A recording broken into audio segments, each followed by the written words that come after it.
안녕하세요. 건가파 시인입니다. 오늘은 어떻게 하면 더 적은 말로 더 많은 이야기를 시나 시조에 담을 수 있을까? 이 문제를 함께 생각해 보겠습니다. 우리는 흔히 시는 짧다라고 말하죠. 특히 시조는 더 짧습니다. 3줄, 3장 안에 끝나야 하니까요. 그런데 놀라운 것은 짧은 시 한 편을 읽었는데도 마치 긴 소설 한 권을 읽은 듯한 큰 울림을 주는 작품들이 있다는 점입니다. 어떻게 그럴 수 있을까요? 그 이유는 바로 서사적 상상력 때문입니다. 오늘 강의에서는 짧은 시나 시조 속에 장편 소설 한 권의 이야기를 숨기는 방법, 즉 짧은 언어로 큰 서사를 만들어내는 기법을 공부해 보겠습니다. 소설은 설명할 수가 있죠. 인물의 과거도 설명하고 사건의 과정도 설명하고 심리도 길게 풀어낼 수가 있습니다. 하지만 시는 다릅니다. 시에는 압축이 필요합니다. 불필요한 말을 줄여야 하죠. 그래서 좋은 시인은 모든 것을 말하지 않습니다. 오히려 덜 말하죠. 그런데 아이러니하게도 덜 말할수록 더 큰 이야기가 느껴지는 경우가 있다는 사실입니다. 이것이 바로 시나 시조의 서사적 상상력입니다. 그렇다면 시인은 어떻게 짧은 시나 시조 안에 큰 이야기를 숨길 수 있을까? 지금부터는 시나 시조 속 서사를 만드는 핵심 장치들을 하나씩 살펴보겠습니다.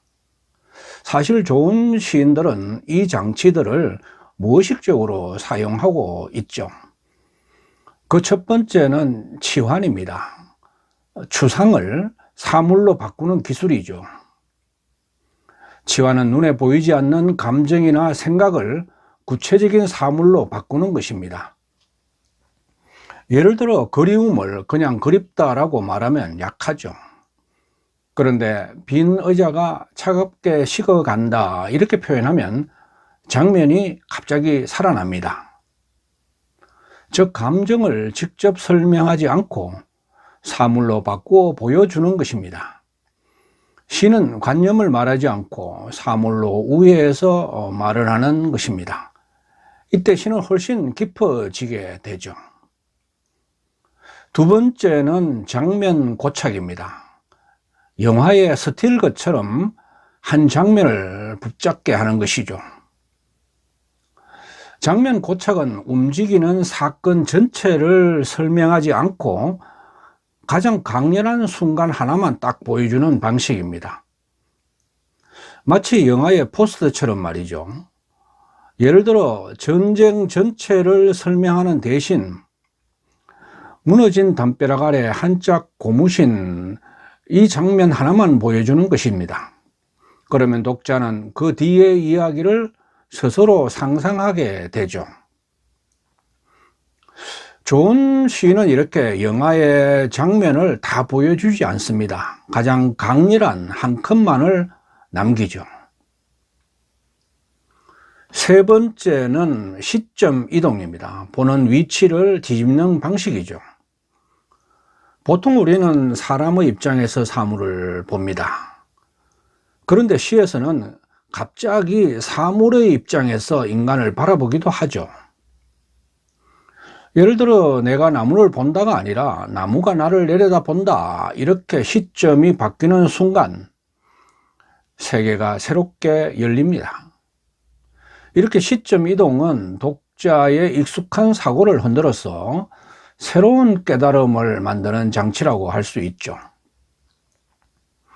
넷째는 서사적 비약입니다.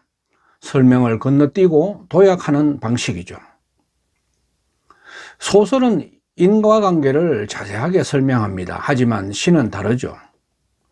중간 과정을 가감하게 생략하고 갑자기 결론 이미지로 뛰어넘습니다. 이것이 서사적 비약입니다. 예를 들어서 기다렸다, 괴로웠다, 포기했다, 이 과정을 다 설명하지 않고 빈 신발만 문 앞에 남아 있었다, 이렇게 끝내버리는 것입니다. 독자는 그 비어있는 과정 속에서 더 큰 감정을 느끼게 되죠. 특히 시조 종장의 반전은 그 비약의 미학과 깊이 연결됩니다. 다섯째는 시간의 중첩입니다. 과거와 현재를 한 장면에 겹쳐놓는 방식이죠. 좋은 시에는 시간이 겹쳐 흐릅니다. 현재의 꽃을 보는데 돌아가신 어머니 얼굴이 떠오르고, 아이의 웃음 속에서 할머니의 눈빛이 살아나는 순간, 바로 이것이 시간의 중첩입니다. 한 장면 안에 현재와 과거가 동시에 존재하는 것이죠. 그래서 짧은 시 안에서도 긴 세월의 깊이가 생기는 것입니다. 여섯째는 감각의 구체화입니다. 추상적인 감정을 몸으로 느끼게 만드는 방식이죠. 시는 머리로 이해하는 것이 아니라 몸으로 느끼게 해야 합니다. 그래서 좋은 시는 감정을 감각으로 바꾸죠. 슬픔을 슬프다라고 말하지 않고 가슴에 찬물이 천천히 고인다, 이런 식으로 표현을 합니다. 그러면 독자는 그 슬픔을 실제로 체험하게 되죠. 이렇게 시의 감동은 관념이 아니라 감각에서 시작되는 것입니다. 일곱 번째는 생략입니다. 말하지 않는 힘이죠. 시는 설명을 줄이는 예술입니다. 좋은 시인은 핵심만 남기고 지웁니다. 오히려 다 말하지 않을 때 독자의 상상력이 살아나게 되죠.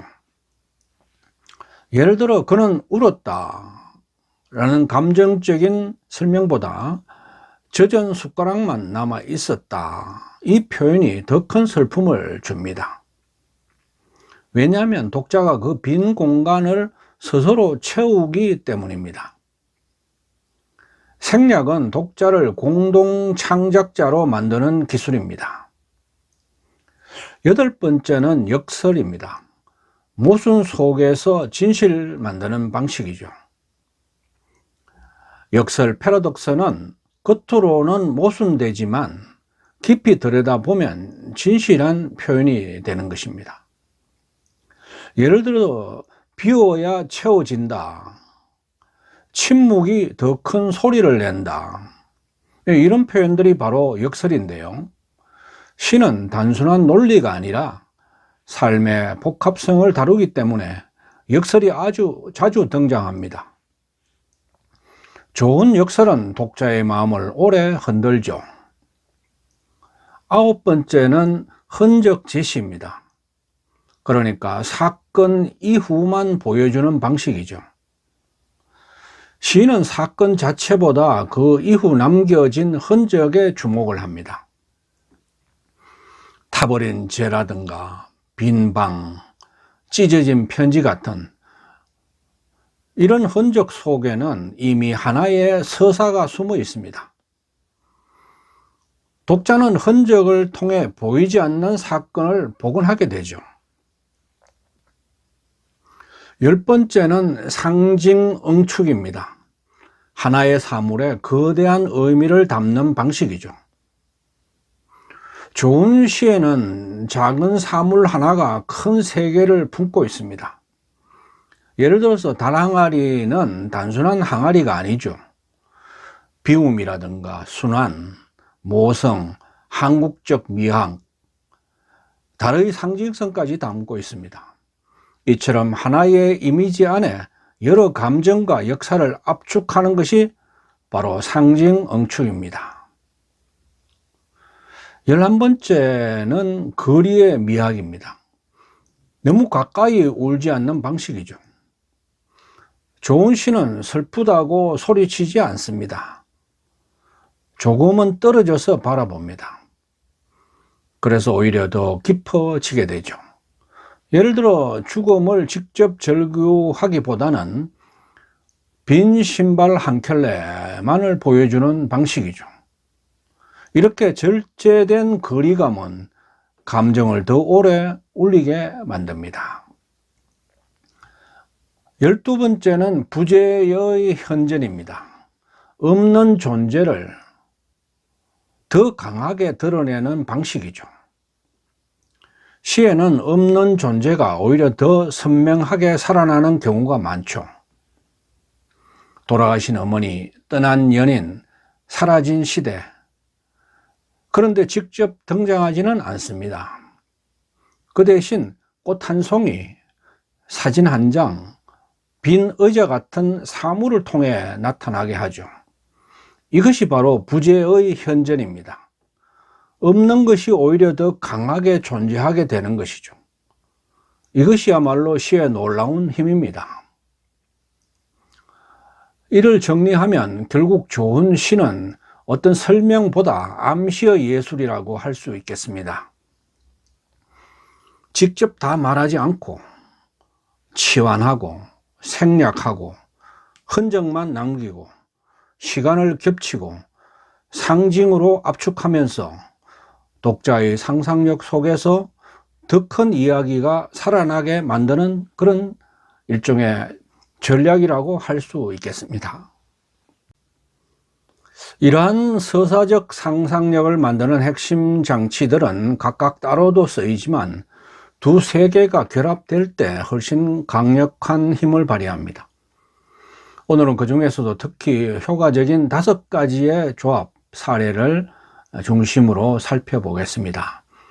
첫 번째 조합은 흔적 제시와 생략을 결합한 것입니다. 그러니까 빙산의 일각만 보여주는 일종의 방식이죠. 좋은 시는 모든 사건을 설명하지 않습니다. 대신 사건이 지나간 뒤 남겨진 흔적만 보여줍니다. 독자는 그 흔적을 보고 보이지 않는 거대한 이야기를 스스로 상상하게 되죠. 대표적인 작품 사례가 정시훈 시인의 사막의 배입니다. 읽어보겠습니다. 사막의 배, 기재의 피라밋은 울고 있다. 정시훈. 시작도 끝도 없는 아득한 사막의 저편. 멈추어선 강물 위에 침몰한 폐선 하나. 거대한 몸집을 깔고 이집트가 녹슬고 있다. 그 곁을 쉬어가는 낙타의 외로운 길손, 낙타와 외로운 길손. 무심히 바라보는 눈동자 깊은 그늘엔 얼룩져 나부끼는 깃발 그날인 듯 다가오고 쓰러질 듯 또 일어서는 피벤 역부의 어깨 위 노을빛 어지러운 돌사태가 내려 쌓이고 입술을 깨물던 하늘 마침내 천둥이 운다. 닻을 올려라 닻을 세기를 건너온 울음. 함성은 메아리져 바람 속에 떠돌지만 흙먼지 구름에 덮여 한 치 앞도 갈 수 없다. 이 작품에서 시인은 피라미드를 침몰한 폐선으로 표현합니다. 아주 강렬하죠. 피라미드를 단순한 건축물이 아니라 모래 속에 침몰한 거대한 배로 본 것입니다. 여기서 중요한 점은 피라미드를 만든 수많은 노동자들의 고통을 직접 설명하지 않는다는 점입니다. 누가 얼마나 힘들었는지, 얼마나 많은 사람이 죽었는지 설명하지 않습니다. 그 대신 녹슬고 있는 배라는 이미지 하나만 보여줍니다. 그러나 독자는 그 뒤에 숨겨진 거대한 역사와 비극을 스스로 복원하게 되죠. 이것이 바로 흔적 제시와 생략의 힘입니다. 좋은 시인은 다 이렇게 설명하지는 않습니다. 딱 하나만 흔적만 남기죠. 그리고 독자의 상상력이 그 빈칸을 채우게 합니다. 두 번째 조합입니다. 시간의 중첩과 반향, 에코를 결합하는 방식이죠. 그러니까 현재 속에서 과거가 울리게 만드는 전략입니다.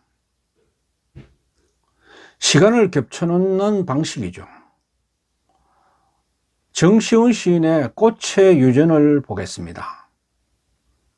꽃의 유전, 정시훈. 깊은 밤 달 그림자 메밀밭을 돌아오듯 누구도 넘볼 수 없는 그 엄밀한 공간을 지나 어느 봄 또 어김없이 다가서는 꽃이여. 나무로 열어놓은 덜창 양지 바른 꽃밭에서 이제 막 피어난 꽃잎 볼 맞대는 딸애를 보며 거울 속 먼 할머니의 눈빛을 생각한다. 한 번도 만나지 못한 신비의 눈동자가 미리 세월을 앞질러 오늘을 눈여겨보고 말없는 손과 손을 거쳐 내게로 전해준 꽃. 초록빛 봄물 넘치는 봄날 창가에서 이쪽과 저쪽의 풍경 한눈으로 내다보며 끝없이 이어진 꽃들 눈망울을 지켜본다. 이 작품에는 딸아이의 얼굴이 나옵니다. 그런데 시인은 딸의 얼굴을 보다가 한 번도 만나보지 못한 할머니의 눈빛을 떠올립니다. 아주 중요한 장면이죠. 현재의 아이 얼굴 속에서 과거 세대의 생명이 살아나는 것입니다.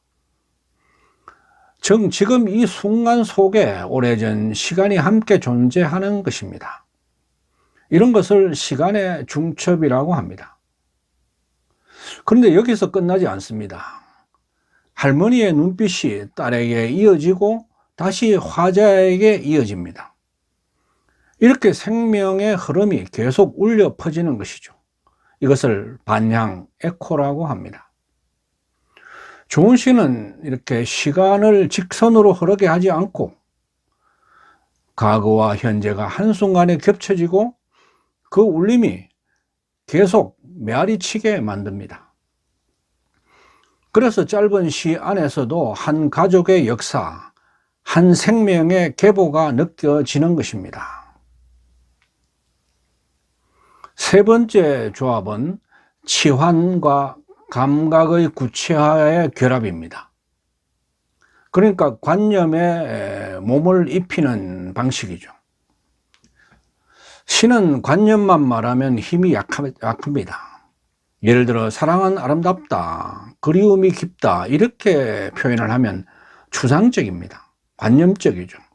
독자는 머리로는 이해를 하지만 몸으로 느끼지 못하는 것입니다. 그래서 시인은 관념을 사물로 바꿉니다. 이것이 치환입니다. 저의 작품 종을 예로 들어보겠습니다. 종, 권갑하. 제 몸을 때려 고운 무늬로 퍼져나가기까지는 울려 펴져 그대 잠든 사랑을 깨우기까지는 신열의 고통이 있다. 밤을 하얗게 태우는 더 멀리 더 가까이 그대에게 가닿기 위해 서며 뼈살 다 녹이는 맑고 긴 여운을 위해 입속에 말을 버린다. 가슴 텅 비운다. 이 작품에서 사랑과 헌신은 종으로 치환이 됩니다. 종은 어떻게 소리를 냅니까? 자기 몸을 때리죠. 즉 울림은 고통 속에서 나옵니다. 그래서 시에서는 신열의 고통, 뼈살 다 녹이는 여운 같은 표현이 등장합니다. 사랑이라는 관념을 몸의 감각으로 바꾼 것이죠. 특히 종장의 입속의 말을 버린다, 가슴 텅 비운다 이 부분이 매우 중요합니다.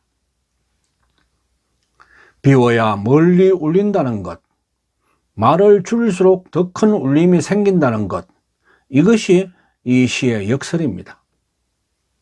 좋은 시는 관념을 설명하지 않습니다. 대신 독자가 만질 수 있게 만들죠. 냄새를 맡고 또 듣고 느끼게 만들어야 합니다. 네 번째 조합은 시점의 이동과 서사적인 비약을 결합하는 방식입니다. 그러니까 갑자기 어떤 세계가 뒤집히는 순간을 보여주는 것이죠. 이번에는 시점이 이동하는 경우를 보겠습니다. 황지우 시인의 너를 기다리는 동안이라는 작품입니다. 너를 기다리는 동안, 황지우. 내가 오기로 한 그 자리에 내가 미리가 너를 기다리는 동안 다가오는 모든 발자국은 내 가슴에 쿵쿵거린다. 바스락거리는 나뭇잎 하나도 다 내게 온다. 기다려본 적이 있는 사람은 안다. 세상에서 기다리는 일처럼 가슴 애리는 일 있을까? 내가 오기로 한 그 자리, 내가 미리 와 있는 이곳에서 문을 열고 들어오는 모든 사람이 너였다가 너일 것이었다가 다시 문이 닫힌다. 사랑하는 이여, 오지 않는 너를 기다리며 마침내 나는 너에게 간다. 아주 먼 데서 나는 너에게 가고 아주 오랜 세월을 다하여 너는 지금 오고 있다. 아주 먼 데서 지금도 천천히 오고 있는 너를 기다리는 동안 나도 가고 있다. 남들이 열고 들어오는 문을 통해 내 가슴에 쿵쿵거리는 모든 발자국 따라 너를 기다리는 동안 나는 너에게 가고 있다. 처음에는 단순한 기다림처럼 보이는 시입니다. 그러나 문이 열릴 때마다 혹시 내가 아닐까 기다리는 마음이죠. 그런데 점점 이상해집니다. 모든 사람이 너였다가 너일 것이었다가로 보입니다. 기다림이 현실을 바꾸기 시작하는 순간이죠. 시적 상상력이 작동하는 것입니다. 그렇다면 다음 문태준 시인의 가재미를 볼까요? 가재미, 문태준. 김천 어려운 6인실 302호에 산소 마스크를 쓰고 암 투병 중인 그녀가 누워있다. 바닥에 바짝 엎드린 가재미처럼 그녀가 누워있다. 나는 그녀의 옆에 나란히 한 마리 가재미로 눕는다. 가재미가 가재미에게 눈길을 건네자 그녀가 울컥 눈물을 쏟아낸다. 한쪽 눈이 다른 한쪽 눈으로 옮아붙은 야윈 그녀가 운다. 그녀는 죽음만을 보고 있고 나는 그녀가 살아온 파랑 같은 날들을 보고 있다. 좌우를 흔들며 살던 그녀의 물속 삶을 나는 떠올린다. 그녀는 오솔길이며 그 길에 돋아나던 대낮의 뻐꾸기 소리며 가늘은 국수를 삶던 저녁이며 흑담조차 없었던 그녀의 누대의 가게를 떠올린다. 두 다리는 서서히 멀어져 가랑이 지고 폭설을 견디지 못한 나뭇가지처럼 등뼈가 구부정해지던 그 겨울 어느 날을 생각한다. 그녀의 숨소리가 너름나무 껍질처럼 점점 거칠어진다. 나는 그녀가 죽음 바깥의 세상을 이제 볼 수 없다는 것을 안다. 한쪽 눈이 다른 쪽 눈으로 캄캄하게 썰려 버렸다는 것을 안다. 나는 다만 좌우를 흔들며 헤엄쳐가 그녀의 물속에 나란히 눕는다. 산소 호흡기로 들어마신 물을 마른 내 몸 위에 그녀가 가만히 적셔준다. 문태준 시인의 가재미를 보면 병상에 누운 사람을 보다가 화자 자신도 어느 순간 가재미가 되어버립니다. 바로 이것이 시점 이동입니다. 그리고 이런 시점 이동은 끝에서 갑작스러운 깨달음으로 이어지게 되죠. 다섯 번째 조합은 부재의 현현과 거리의 미학의 결합입니다. 그러니까 없는 사람을 더 생생하게 불러내는 전략입니다. 이번에는 아주 중요한 미학인데요. 시에서는 없는 존재가 오히려 더 강하게 느껴질 때가 있죠. 죽은 사람, 떠난 사람, 사라진 역사.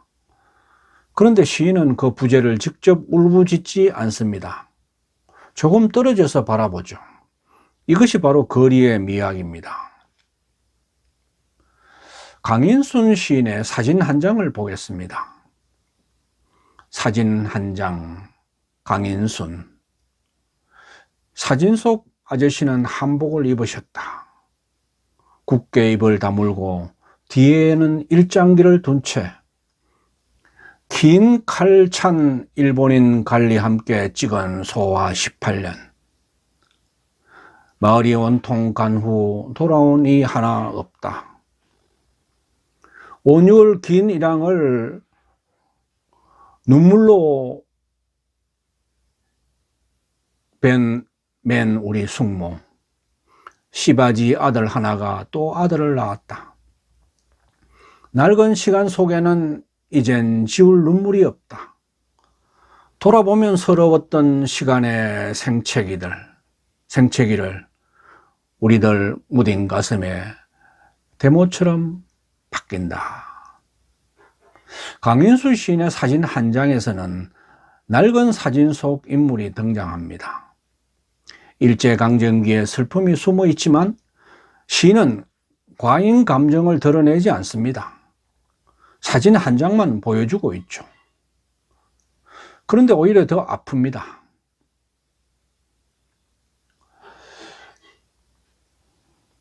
지금까지 우리는 좋은 시는 말한 것보다 숨긴 것이 더 크다. 이런 내용으로 살펴보았습니다. 그렇습니다. 좋은 시는 설명을 하지 않습니다. 오히려 감추죠. 생략합니다. 흔적만 남깁니다. 그래야 독자의 상상력이 그 빈자리를 채우게 하죠. 결국 시의 힘은 얼마나 많이 말했는가에 있는 것이 아니라 얼마나 더 큰 세계를 숨겨놓는가에 있습니다. 짧은 시 안에 긴 삶이 들어있고 한 장면 안에 한 세대가 들어있으며 한 줄 안에 한 사람의 운명이 숨어 있는 것, 그것이 바로 서사적 상상력의 힘입니다. 시인은 이야기를 다 말하는 사람이 아닙니다. 오히려 보이지 않는 이야기가 독자의 마음속에서 살아 움직이게 만드는 사람입니다. 오늘 강의가 여러분의 시 창작에 작은 길잡이가 되기를 바랍니다. 감사합니다.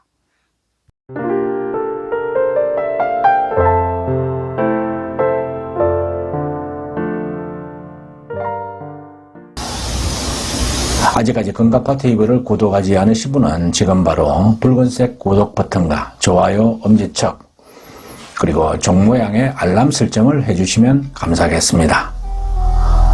끝까지 시청해 주셔서 고맙습니다.